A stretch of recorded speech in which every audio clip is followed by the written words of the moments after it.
C'est un terme rassembleur d'un tas de dossiers assez pointus, assez spécialisés et qui ne se rejoignent pas toujours dans la programmation.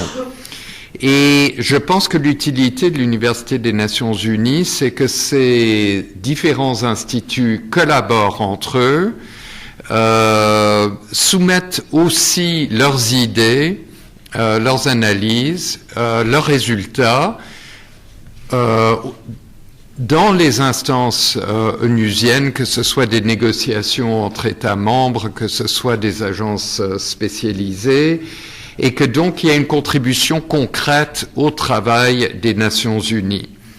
Il y a une contribution à un autre niveau aussi. C'est la contribution que nous pouvons apporter à l'organisation des idées maîtresses des Nations Unies. Pour le moment, il y a deux grands débats aux Nations Unies. Un débat permanent sur la paix et la sécurité et les meilleurs moyens de l'atteindre et de les atteindre et de les protéger.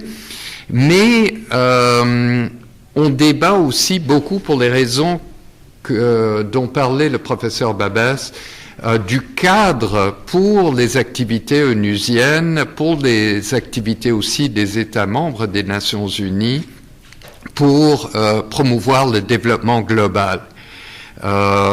Et tout ça devrait aboutir en 2015 à de nouveaux objectifs et à un nouveau consensus sur le développement global.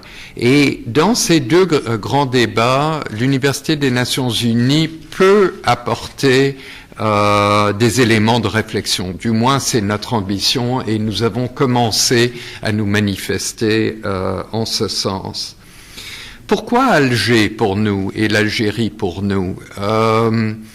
D'abord, l'Algérie est un pays qui pèse très lourd au sein du système onusien, pour un tas de raisons. D'abord, c'est un pays africain très important, c'est un pays arabe très important, donc c'est un point d'union, un trait d'union de taille au sein des